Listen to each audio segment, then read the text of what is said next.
Now, that shouldn't be a controversial position. The vast majority of hard-working people agree with it. And it also shouldn't be controversial for parents to know what their children are being taught in school about relationships. Patients should know when hospitals are talking about men or women. And we shouldn't get bullied. Your priorities should be expressed in everything the public sector does. Too often, it is not. In too many parts of our permanent state, virtue signalling has replaced common sense. As Suella has said, there is no such thing as a minor crime. If the police tolerate crime and antisocial behaviour in any form, we'll have more crime of all sorts. So that's why we now have record numbers of police officers. And every crime should be investigated. Our streets will be safer, our communities more secure. No one should be afraid to walk home alone at night.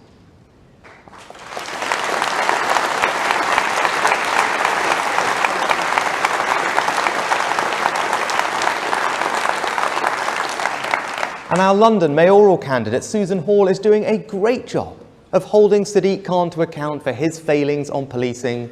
Londoners, you will be safer with Susan.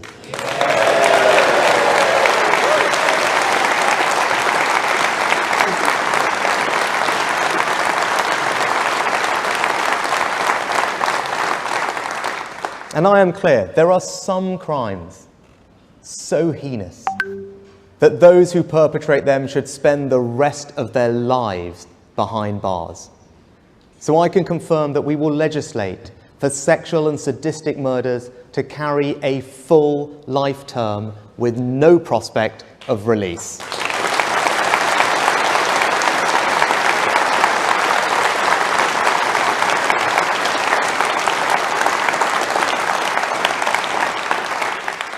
We are going to change this country, and that means life means life. Now, that shouldn't be a controversial position. The vast majority of hard-working people agree with it. And it also shouldn't be controversial for parents to know what their children are being taught in school about relationships. Patients should know when hospitals are talking about men or women. And we shouldn't get bullied.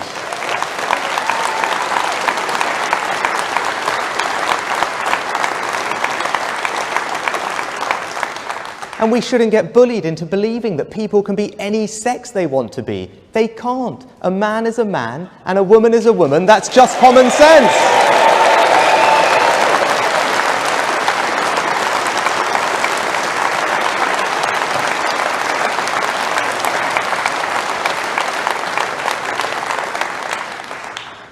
We should also never be afraid to talk about the thing that matters most to most of us: family. Whenever you want to talk about family, someone whispers, "Is that wise, Prime Minister?" You'll be accused of promoting a one-size-fits-all view. But in this Conservative Party, the party that legislated for same-sex marriage and is investing record amounts in childcare, we know that what matters is that love cascades down the generations.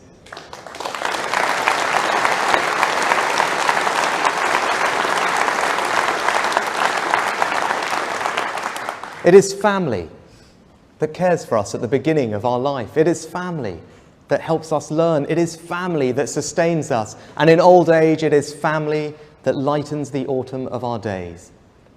Family matters. And as proud Conservatives, we should never be afraid to say that.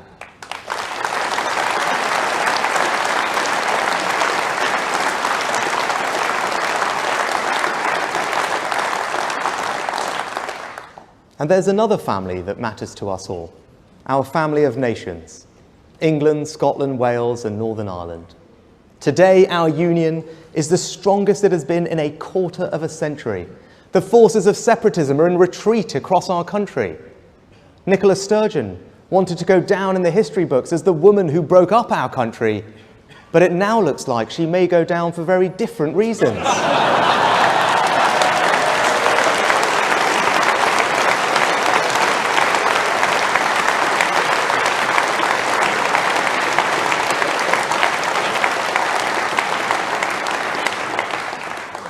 We are a remarkable combination of four nations with a proud history, and that history should give us enormous confidence in our future.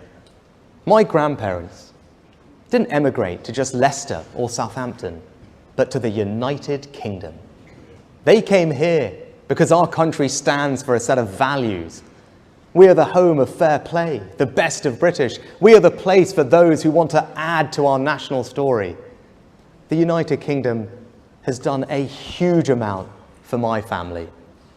I often think about how different our lives would be if my grandparents had not left India and East Africa all those years ago. I owe our country everything. And it is my duty to do what I can to help this country take the right long-term decisions for the years ahead. The United Kingdom is also the most successful multi-ethnic democracy on earth. And our party has led the way on that. We had the first ethnic minority Prime Minister when Queen Victoria was still on the throne.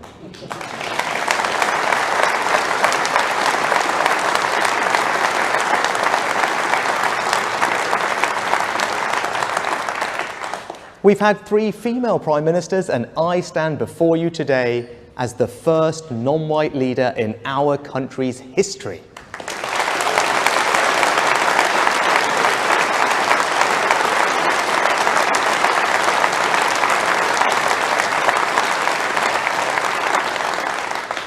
Meanwhile, Labour's last 3 leaders all live within the same square mile of North London. Now, when the Richmond Conservative Association selected me in North Yorkshire, people in other countries couldn't understand it. One American magazine even sent a reporter to Yorkshire to write about how a candidate of the wrong race could cost the Tories one of the safest seats in England.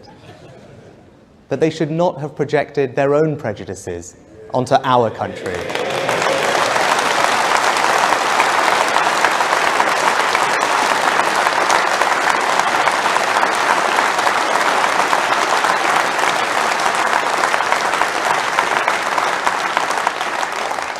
The people of North Yorkshire were not interested in my colour, but my character.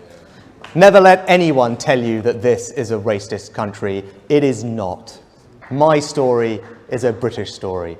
A story about how a family can go from arriving here with little to Downing Street in 3 generations. What does the Conservative Party offer a family of immigrants? The chance to become Energy Secretary, Business Secretary, Home Secretary, Foreign Secretary, even the chance to become Prime Minister. When I first became an MP, my grandfather came to Parliament to see me. As we stood in Westminster Hall, on that floor which Disraeli and Churchill had walked across so many times, my grandfather suddenly got out his mobile phone and started to make a quick call. I was a new MP and I wasn't quite sure whether phones were allowed there or not. And I said, Nanaji, can't you just wait a moment? And he replied that he was calling the landlady he had when he had first arrived in this country. He said to me, I just wanted to tell her where I was standing. Now, I am proud to be the first British Asian Prime Minister, but you know what? I'm even prouder that it's just not a big deal.